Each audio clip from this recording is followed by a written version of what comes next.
Hello and welcome. I'm so glad that you've returned for this second episode in the life and mission of St. Mary Euphrasia. Today we will be talking about the early life and childhood of St. Mary Euphrasia. Of course, she wasn't born a saint. She was born a little girl named Rose Virginie Pelletier. So when and where did she live? Who was her family? What was she like as a child? What made her who she was? These are the questions we'll explore today. As we hear her story, think about the influences in your life. Where did you get the values that you have? Who and what made you who you are? Joining me today is my friend Courtney Lucas, who is along for our story. Thank you so much for having me today. I'm really excited to get to know St. Mary Euphrasia in a more personal way. Sometimes people who do such wonderful things in life and become saints seem so far away from life. How could I ever live up to what she did? Yeah, I agree. It's easy to feel removed from someone who lived so long ago and was such a larger-than-life person. But I think you'll find in her someone you can connect with. Maybe someone you could see yourself following or being friends with. So where would you like to begin? The first thing I'm curious about is when and where did Rose Virginie, or later St. Mary Euphrasia, live? Yeah, that's a great question, and a very important consideration for anyone we are trying to know more about as a person. If we really want to get to know Rose Virginie, we have to see things from her cultural perspective. France in the 19th century is likely a very different time and place than what you are used to living in. We must remember not to judge people of a different time or culture according to our standards. The way in which we understand the world and other people cannot be compared to how she understood the world and people. So very simply, Rose Virginie Pelletier was born in France on July 31st, 1796.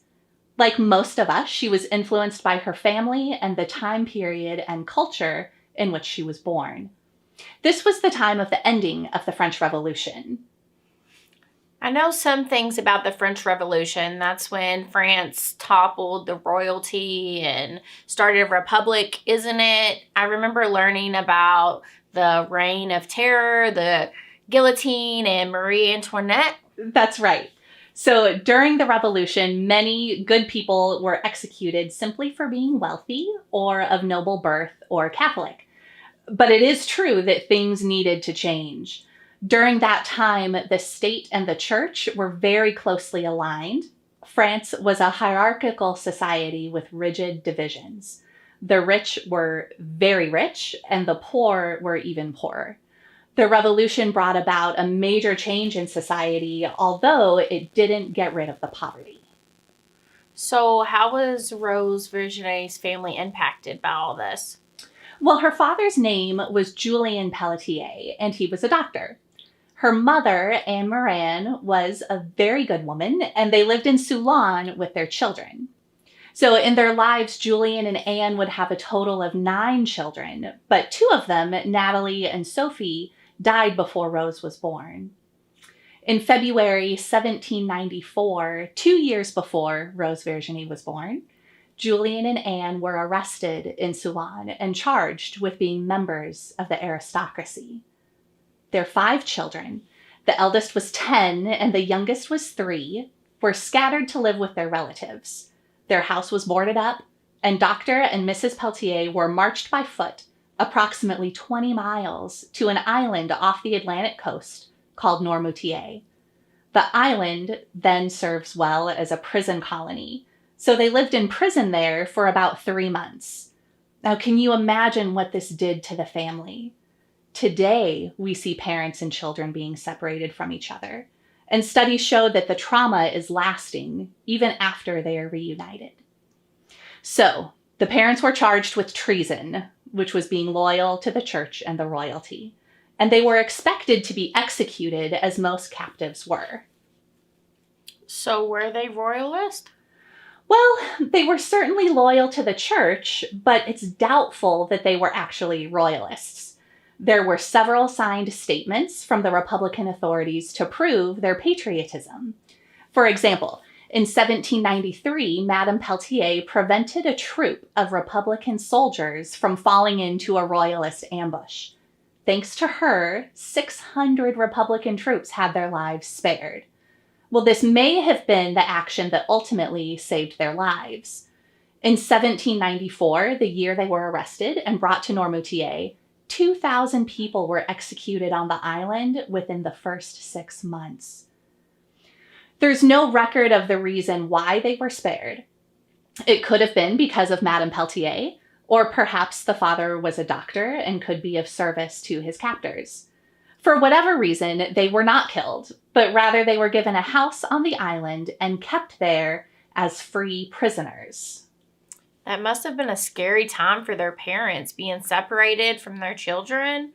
What did they do on the island as roaming prisoners? Well, the father, Julian, practiced his trade as a doctor, regardless of one's ability to pay him.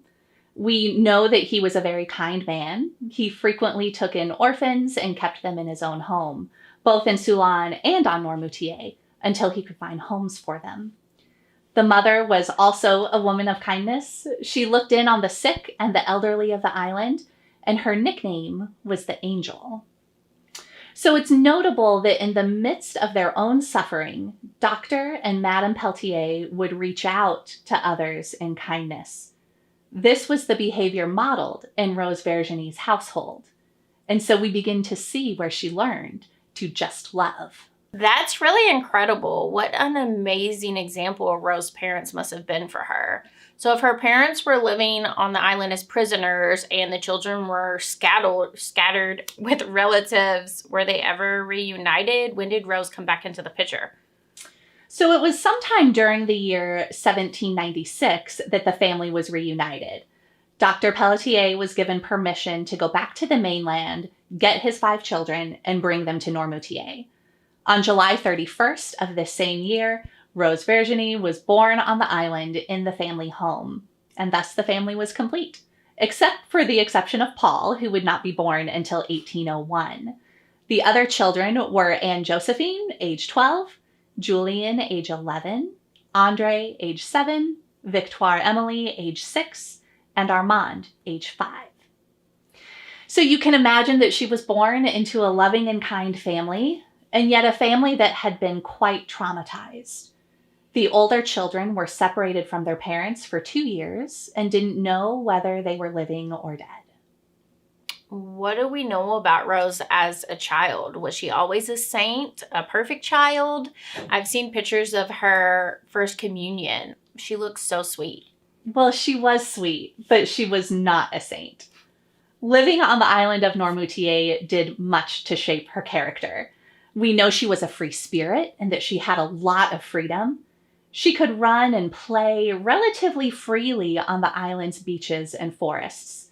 Much more freedom than a girl born into an aristocratic family on the mainland would have known. She was free from the typical girl expectations of learning to serve a husband, entertain guests, look nice, and manage servants in a home. The island didn't have a formal school until she was 13 years old. So there will be more about that in the next episode. Wow, running on the beaches and in the forest, no formal school. Sounds like a pretty wonderful place for a child. Tell me more about Noirmoutier. It sounds like a great place to grow up. Well, to tell that story, we have to go way back. Around 674, a monk named St. Philbert arrived on the island with around 70 monks and lived there for 10 years until he died. He had a huge impact on the lives of those who lived there, and he continues to be the patron saint of the island. The island was named Noirmoutier, coming from the word noir, which means black, and moutier, which means monks. He did a lot to better the living conditions and to teach the people about the Christian faith. He taught them how to extract salt from the sea, a skill that is still practiced on the island today in the same way. He taught them how to irrigate, how to harness wind power, and how to build roads. He built a church and a monastery that held 900 monks, and where he was eventually buried in the crypt. The crypt became a rubbish dump during the Revolution. When Rose Virginie and her friend Sophie were children, they decided to clean it up themselves, and they rediscovered St. Philbert's crypt. You can still go there today at the local parish and see it. That's so interesting to imagine young children cleaning up a crypt of an old saint. Yes. So she was very religious. The Catholic faith was important to her parents, as is often the case when a religion is persecuted, as Catholicism was during the Revolution. It's held even more firmly in the hearts of those believers. Rose Virginie inherited this love of faith from her parents. And as we discussed earlier, the faith she learned from her parents wasn't one of inaction, but one that moved them to taking care of orphans and the sick. And this is the type of spirituality that stayed with Rose her whole life. So also growing up on the island meant that she had vast vistas of the ocean, and she was a person of vision. She knew that it was a big world because she saw trade ships come and go and heard the sailors' tales. She knew about the slave trade, and even at a young age, this broke her heart. And she told herself that she would someday do something about it, which she did. So from a very early age, we can see her interest in social justice. But we also know that she wasn't perfect and a bit mischievous, and was a leader among her friends, according to her childhood friend Sophie. There are stories of childhood pranks, of stealing an old gentleman's wig while he slept, of washing her feet in the family's milk, and spitting on a bowl of strawberries so that her cousin couldn't eat them. She was taught to think about others. Often she accompanied her mother as she went around the island caring for the sick and the poor. She was also taught to share her home and family, as her father brought home war orphans who then lived with the family while waiting for new homes to be found for them. So even in spite of her family separation and imprisonment during the Revolution, it sounds like Rose still had a great start to life. She did. It gave her a very solid foundation, and it would later serve her very well in life when things were not so great. In our next episode, we'll learn more about her as she grows up, the eventual breakup of her family, and the time she spent in boarding school in Tours as a teenager. We'll see her calling to Our Lady of Charity, which was founded by St. John Eudes in the 1600s, and other influential people in her life. For now, I'd like to invite you to consider your own life. What family traditions, cultural influences, and historical events contributed to my becoming who I am? What in my environment shaped my character? What are the defining moments in my early life that have influenced the person I am today? If you're watching these episodes with a group, this would be a great time to pause and share your reflections and your answers with each other. Thank you for being here. Come back soon.